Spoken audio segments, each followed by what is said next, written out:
A Aliança Democrática venceu por uma vantagem mínima as eleições legislativas de domingo, apesar de ainda não estarem apurados os círculos da imigração. A coligação de centro-direita conseguiu eleger 79 deputados, mais 2 do que o Partido Socialista, que apenas conquistou 77 mandatos parlamentares. Parece incontornável que a Aliança Democrática ganhou as eleições e o Partido Socialista perdeu as eleições. É com elevado sentido de responsabilidade que irei, naturalmente, ao Sr. Presidente da República dar nota da nossa predisposição para governar com a representação que o povo português nos confiou. Il sera toutefois difficile pour le centre droit d'obtenir une majorité sans l'appui de l'extrême droite, ce qu'il refuse catégoriquement. Nunca faria a mim próprio, ao meu partido e à democracia portuguesa tamanha maldade que seria incumprir compromissos que assumi de forma tão clara. Avec 77 sièges, les socialistes au pouvoir depuis 8 ans enregistrent un net recul. L'extrême droite passe, elle, de 12 à 48 sièges. Perante este resultado, tudo indica que Luís Montenegro será convidado pelo Presidente da República a formar governo, apesar dos cenários de governabilidade estarem em aberto, uma vez que não há maioria à direita sem o Chega. Joana Mourão Carvalho, para a Euronews, em Lisboa.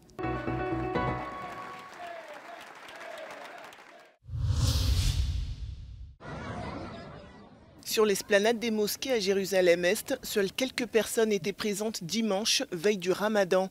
Cette année, ni décoration ni festivité particulière. Les restrictions d'accès à l'esplanade des mosquées ont tout de même été levées, mais les autorités israéliennes qui sont en état d'alerte multiplient les contrôles autour de la mosquée Al-Aqsa, troisième lieu saint de l'islam.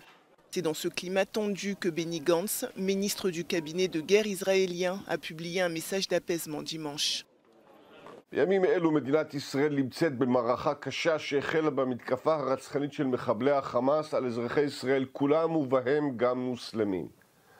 המלחמה שלנו היא אינה נגד האסלאם, אלא נגד מי שפגעו בערכי האסלאם.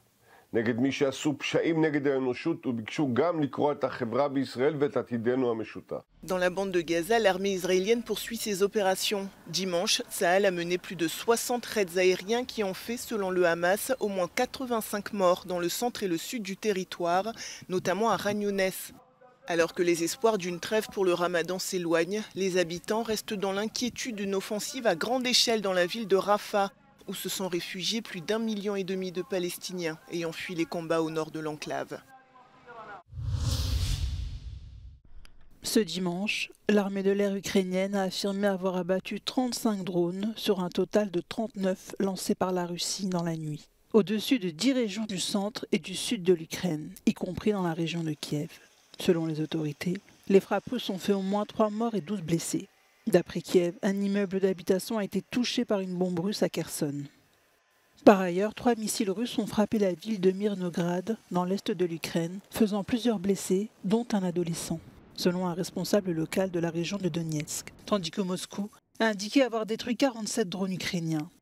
D'après les autorités russes, une femme a été tuée lors d'un bombardement ukrainien dans la région russe de Koursk. Le gouverneur de cette région a déclaré qu'une attaque ukrainienne de drones dans la nuit de samedi à dimanche a provoqué un incendie dans un dépôt pétrolier. C'est la 3e fois que ce dépôt subit une attaque. Depuis janvier dernier, les attaques de drones ukrainiens se multiplient sur les infrastructures énergétiques russes. Ici, à Lviv, en Ukraine, près de 900 personnes déplacées par l'invasion russe ont trouvé un nouveau logement dans des installations temporaires gérées par la municipalité locale. Ce programme repose sur le soutien de la congrégation salésienne et sur l'aide d'une ONG italienne. Parmi les personnes déplacées, nous rencontrons Anna. Bien qu'ayant perdu une jambe dans le conflit avec la Russie, elle a réussi à s'échapper de la région de Kharkiv avec son fils et sa mère. Elle vit ici depuis près d'1 an et elle est déterminée à laisser son passé derrière elle. Жити життям тим, яке було, це смішно. Людина повинна йти тільки вперед і до чогось стремитися. Єдине, що спокій. Оце, щоб не летіли ні ракети, ні це, щоб ти відчував себе в безпеці. Оцього не вистачає. Maxime et Valéria, tous les deux âgés de 26 ans, ont également été grièvement blessés il y a un an, alors qu'ils fuyaient leur ville natale de Bakhmout, détruite et prise par la Russie. Життя, щоб повернутися до Бахмуту, ні. Тому що навіть якщо Бахмут відбудують, це буде не наш дім.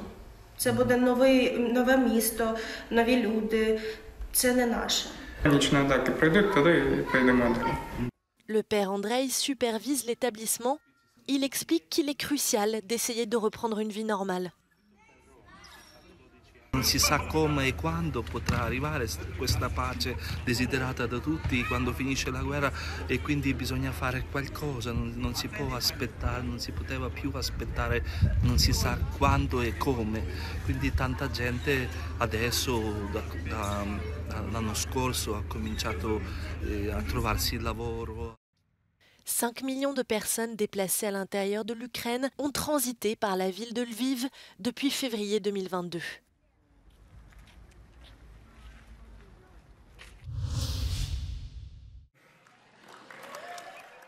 Ce dimanche se tenait la 96e cérémonie des Oscars à Hollywood. Grand favori, Oppenheimer de Christopher Nolan repart avec 7 statuettes, dont celle du meilleur film, de la meilleure réalisation et du meilleur acteur pour Cillian Murphy. Emma Stone a, elle, remporté l'Oscar de la meilleure actrice pour la seconde fois, grâce à sa prestation remarquée dans la comédie baroque « Pauvre créature » de Yorgos Lanthimos. L'Oscar du meilleur scénario original revient à la Française Justine Triet pour Anatomie d'une chute. Elle partage ce prix avec son compagnon Arthur Harari, avec qui elle a écrit le script pendant la pandémie.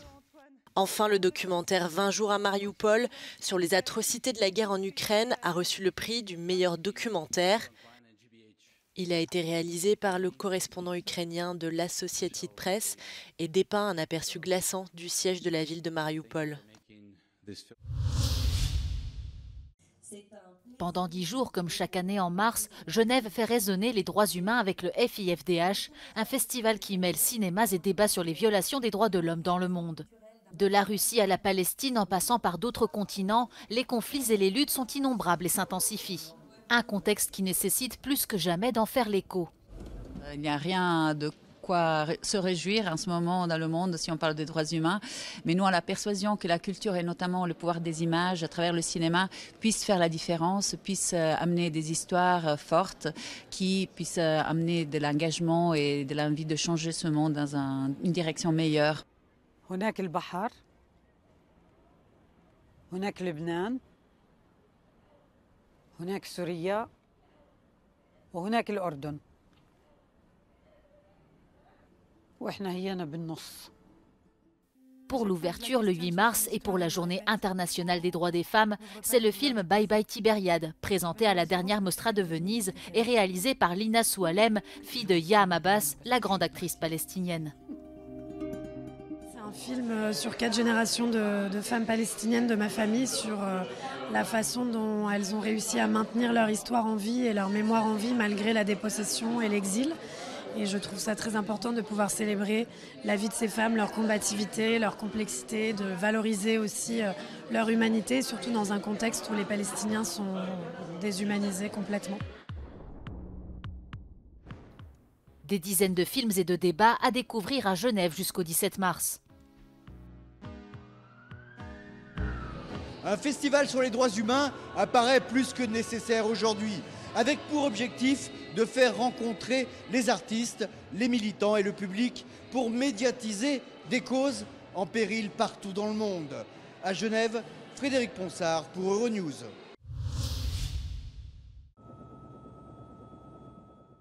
Le 11 mars 2004, une série d'explosions a secoué des trains de banlieue à l'entrée de la gare d'Atocha à Madrid, faisant 191 morts et 1800 blessés.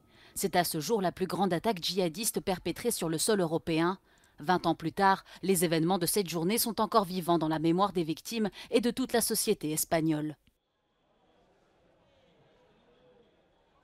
Es un día que jamás se borrará de mi memoria. Podría contar minuto a minuto qué es lo que pasó aquel día y el resumen final es que mi hermano fue asesinado en el tren de Santa Eugenia. Los ataques del 11M en Madrid en 2004 supusieron el primer gran golpe del terrorismo islámico en suelo europeo. Fue el despertar de Europa ante la amenaza yihadista, provocando un cambio significativo en la respuesta antiterrorista europea. Celui-ci rappelle que l'Europe a mis du temps à réagir. La Unión Europea no aprueba una estrategia antiterrorista común hasta el año 2005, como reacción a los atentados de Madrid de 2004 y a los atentados que tuvieron lugar un año después, en julio, en Londres. Selon lui, la réponse européenne commune a été cruciale pour faire face aux menaces djihadistes au cours des 2 dernières décennies. El primer cambio evidente es que, aparte de tomar conciencia del problema y como consecuencia de esa toma de conciencia, se aportaron muchísimos más recursos para las fuerzas y cuerpos de seguridad y para los servicios de inteligencia que sirvieran para hacer frente a la amenaza, ¿no? 20 ans plus tard, l'hommage aux victimes rappelle les conséquences dévastatrices de l'extrémisme et la nécessité de rester vigilant dans la lutte contre le terrorisme. C'est bon.